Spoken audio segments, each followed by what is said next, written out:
അതിനിടയിൽ ഞെട്ടലിൽ നിന്നുണർന്ന കോൺഗ്രസ് വീണ്ടും നടപ്പ് തുടങ്ങി.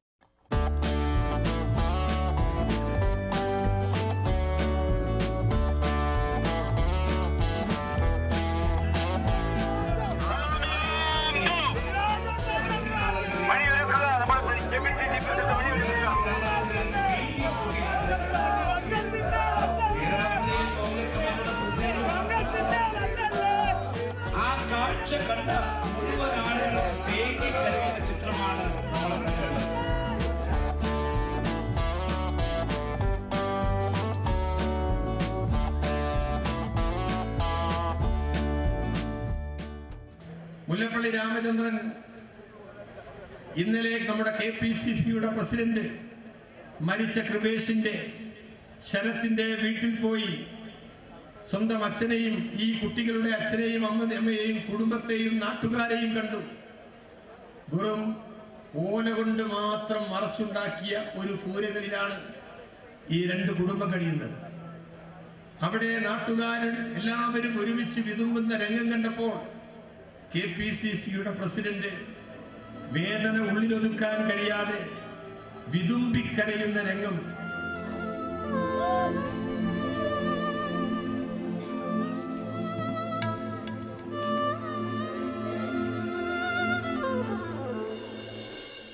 കോൺഗ്രസ് പ്രസിഡന്റിന് KPCC പ്രസിഡന്റിന് ഹൃദയമുള്ള നേതാവാണ്. സാധാരണക്കാരന്റെ പാവങ്ങളുടെ വികാരം ഉൾക്കൊള്ളുന്ന നേതൃത്വമാണ് നമ്മുടെ നേതൃത്വം.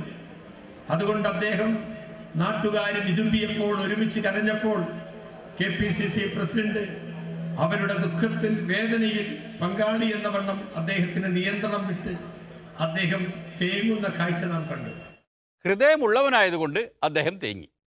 എന്നാൽ കേരളത്തിന്റെ മുഖ്യമന്ത്രി അദ്ദേഹം CPMന്റെ പല നേതാക്കന്മാരും ഇങ്ങോട്ട് വരുമ്പോൾ ജയപ്രകാശ് പറയാണ് എന്തൊക്കെയോ രോഗമുണ്ട്. അപ്പൊ ഞാൻ പറഞ്ഞു എന്ത് രോഗമുണ്ടായാലും ഹൃദയ സംബന്ധമായ ഒരു രോഗം കമ്മ്യൂണിസ്റ്റ് പാർട്ടിയുടെ നേതാക്കന്മാർക്കുണ്ടാകില്ല എന്ന് ഞാൻ പറയുകയില്ല. അപ്പൊ ഹൃദയമില്ലാത്ത മനുഷ്യർ എന്ന രൂപത്തിൽ ആ രൂപത്തിലുള്ള പെരുമാറ്റമാണ് അവരുടെ ഭാഗത്തുണ്ടാകുന്നത്. കോൺഗ്രസിന്റെ നേതാക്കൾക്ക് അങ്ങനെയല്ല, ഹൃദയമുണ്ട്, ദുർബലമാണെന്നേ ഉള്ളൂ. മിനിഞ്ഞാന്ന് രാത്രിയിൽ എറണാകുളം ജില്ലയിൽ എറണാകുളം പട്ടണത്തിലെ പര്യടനം കഴിഞ്ഞ് യാഥാംഗങ്ങളൊക്കെ അവിടെ പ്രസംഗിച്ചു. ജോൺസൺ എബ്രഹാം അടക്കം, ഷുക്കൂർ അടക്കം. ശ്രീ VM സുധീരൻ ഉദ്ഘാടനം ചെയ്തു. രാത്രി 10:30 മണിക്ക് എറണാകുളം ഗസ്റ്റ് ഹൗസിൽ പോയി കിടക്കുമ്പോഴാണ് നമ്മളെ ഞെട്ടിപ്പിക്കുന്ന ആ വാർത്ത ഓടിയെത്തിയത്. 1000 പഴുതാരകൾ ഒരുമിച്ച് കടിച്ചാലുണ്ടാകുന്ന ഒരു വേദന അതിനേക്കാൾ വലുതായിരുന്നു രാത്രി 10 മണിക്ക് കേട്ട വാർത്ത. എന്താണ് ആ വാർത്ത?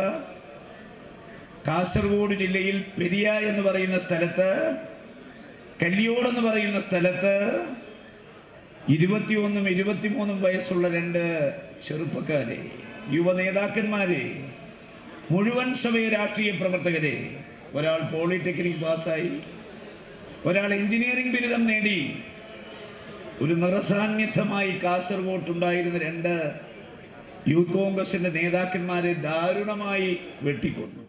ഒരാൾക്ക് 500 പഴുതാര എന്ന കണക്കാണോ എന്നറിയില്ല. ഏതായാലും പഴുതാര കടിച്ച വേദന ഉണ്ണിത്താൻ ശരിക്കും അനുഭവിച്ചിട്ടുണ്ട് എന്ന് മനസ്സിലാക്കിയാൽ മതി. വേദനിക്കാൻ ഓരോരുത്തർക്കും ഓരോ കാരണങ്ങളാണല്ലോ. സാധാരണ തെരഞ്ഞെടുപ്പുകളിലൊക്കെ മുമ്പ് നമ്മളെപ്പോഴും പറയും നിർണായകമാണ് ഈ തെരഞ്ഞെടുപ്പ് എന്ന്. ഇതതുപോലല്ല, ഇത് നിർണായകമാണ്.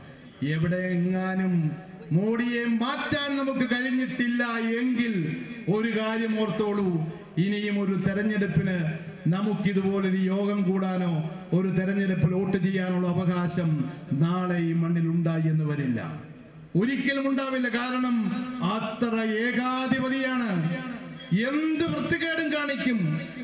ബാക്കിയെല്ലാം സഹിക്കാമെന്ന് വെക്കാം, യോഗം ചേരാൻ കഴിയാത്ത അവസ്ഥയിൽ ജീവിക്കുന്നത് എങ്ങനെ? പഴുതാര കടിച്ചതിനേക്കാൾ കഷ്ടമായിരിക്കും അത്. കോൺഗ്രസ് അധികാരത്തിൽ തിരിച്ചു വരും, വലിയ വോട്ടിന് ഭൂരിപക്ഷത്തോട് തിരിച്ചു വരും.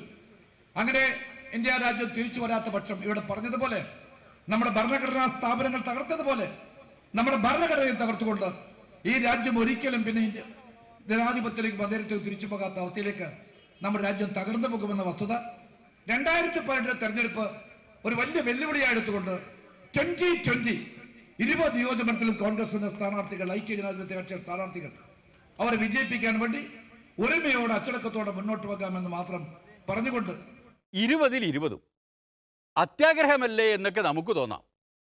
അത്യാഗ്രഹത്തിന് GST ഇല്ലല്ലോ. ആഗ്രഹിച്ചോട്ടെ. പൊളിറ്റിക്സ് പോവുകയാണ്. നന്ദി, നമസ്കാരം.